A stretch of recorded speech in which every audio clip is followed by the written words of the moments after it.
What is up, brand builder? Stephen Hurahan here at BrandMasterAcademy.com, and in this video you're going to learn how to find your branding niche so you can position yourself in a way that will make your prospects think, I need that person doing that thing on my business.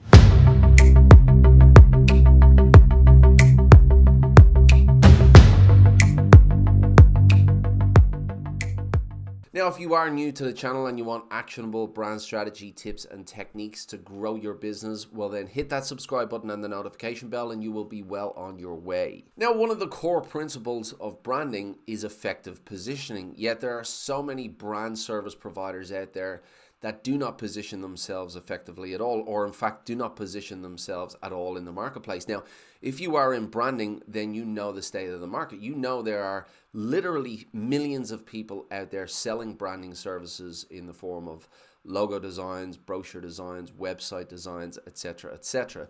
And they're all out there offering the same thing. They're not differentiating themselves. They're not picking a niche in the marketplace, and they're offering the same thing that everybody else out there is offering. Now, to complicate things even further, a large majority of these service providers are offering their services at prices that you simply cannot compete with. So if you are playing in that pond, if you are offering those services, those logo design services, brochure design services, website services, and that's how you're presenting your offering, then you're playing in that pond and you're not differentiating yourself. And it's going to be very, very difficult for your prospects and your future clients to see the value in what you offer, to see why you're different with all of those other Me Too service providers. So in this video, I want to show you an 8-step process that you can use to find your branding niche, differentiate yourself from that saturated market, and finally start to present yourself as an industry specialist. Step number 1, shift your mindset. Now,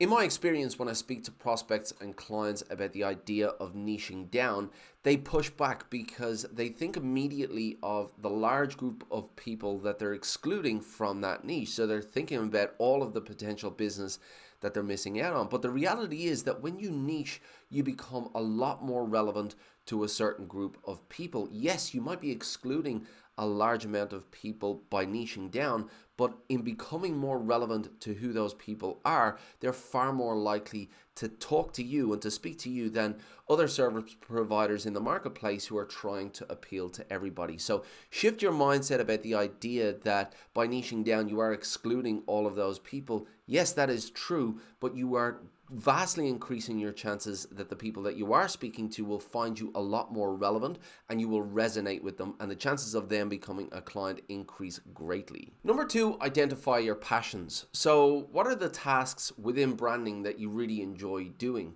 Is it logo design? Is it illustration, web design, strategy, copywriting, consulting? What is it that you enjoy doing? What are those tasks? For me, I used to love logo design. I would sit there all day, every day, if I could, doing those logo designs with my headphones on. That was one of my passions. I also really enjoyed strategy, thinking about a solution, finding out those challenges and overcoming those through strategy. That's something that I really enjoyed. What is it that you love to do within your day-to-day operations of your business that you would do all day, every day if you could? Number 3, identify your strengths. So what are you really good at? Now, of course, you've got your passions, you know what you love doing, but they don't always align. Sometimes that is the case where you've got a passion for something and you're really, really good at it. But sometimes you've got a passion for something and you're just not that good at it. So be honest with yourself here. You don't necessarily have the same passions and strengths that are aligned. But the beautiful thing about your strengths is that you can work on them.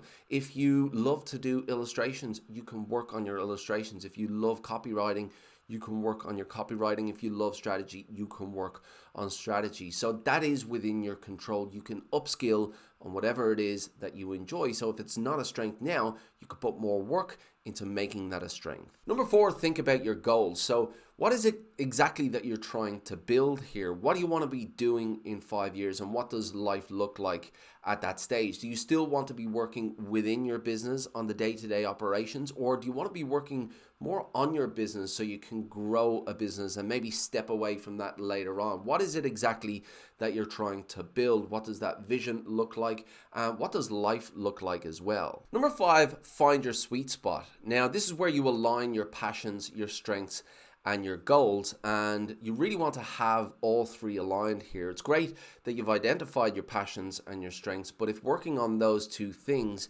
don't help you achieve your goals, well then that's not a great way to really think about the business that you're building. So you really need to consider the goals and where you want to get to alongside your passions and your strengths, and it's when the three of those are aligned that you find your sweet spot. Now, this was a big one for me because I enjoyed logo design and I had a passion for logo design, but me personally, I didn't see that aligning with where I wanted to go because I was trying to build something bigger than just myself. I didn't want to be doing execution services in 5 to 10 years time. I wanted to be able to take my foot off the gas, take a little bit of a step back from those execution services and deal more one-on-one with my clients with the problems that they were having, to help them overcome those challenges through strategy, and to build something that was bigger than just myself that I could later take a step back from and watch the business grow without me. Number 6, identify your audience. So you found your sweet spot now, and now you need to identify the types of people that really need this type of service. So think about the problems that they have, the challenges that they have. How can you help them to overcome them? And if they had questions about these types of challenges, would you be able to answer those questions better than anybody else? So think about those questions as confirmation that yes, you are in the right place and you are answering those questions better than anybody else. And if you are planning on creating content, then coming up with maybe 10, 20, 30 questions that this type of person might ask, and then answering those questions is a great way to start getting some content out there. Number 7, confirm your niche market viability. So here you want to make sure that there are enough people in this pond that you've identified that need your services. Now, you might have identified that you want to create brand story videos for cat groomers, which is really niched and it's really unique, and you're probably going to be one of the only people within that space doing it.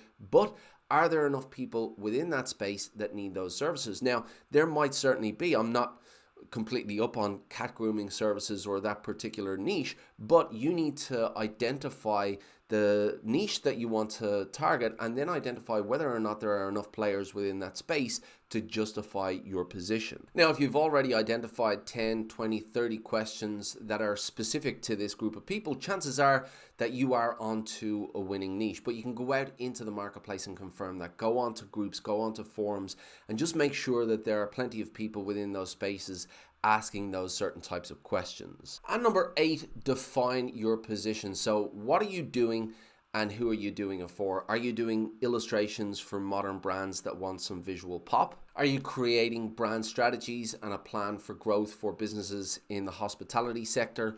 Or are you creating branded videos for weight loss consultants or weight loss coaches that will help them connect better with their audience? So when you have this level of clarity, then you can see how more relevant you are going to be to your particular audience, and then compare that to all of those other Me Too service providers in the marketplace that don't have a defined position, that don't have a niche that they're serving, who are just offering the same as everybody else. Now, if you are in the business of helping your clients build their brands, well then chances are you know what the market is like, you know how many service providers are out there, and you know the types of services that they're offering. So take a look at what you're offering, take a look at what they're offering, and see if you can make a distinct difference between the two of them. And think about what it is that you're saying to your clients. What market are you serving? Who are the types of people that you're serving? And why is your service so specific to them? What is it that you can say to them that resonates with them so well that will make them think of your business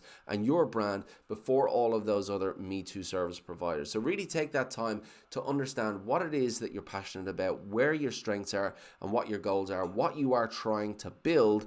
And then once you have that, you can set your own path in place to go and achieve that vision that you have for your branding business. But I would love to hear from you. Have you taken the time to carve out a niche for yourself, to carve out a position in the mind of your audience as to what you do differently? Or are you struggling to find a unique position for yourself? Are you struggling to find a niche that you can serve. I'd love to hear your comments below. If you've got any questions at all, let me know in those comments. If you like this video, please give it a thumbs up and hit that subscribe button and the notification bell as well. It'll let you know when we've got new videos coming out. If you want more videos like this, if you want more exclusive tips and techniques like this, well then head on over to BrandMasterAcademy.com and sign up for the list. It is free, and I'll drop those tips and techniques right into your inbox. But as I said, please let me know in the comments below what your experiences are, what your challenges are. I'll do my best to answer all of those questions. Until next time, brand like a master, and I will see you in the next video.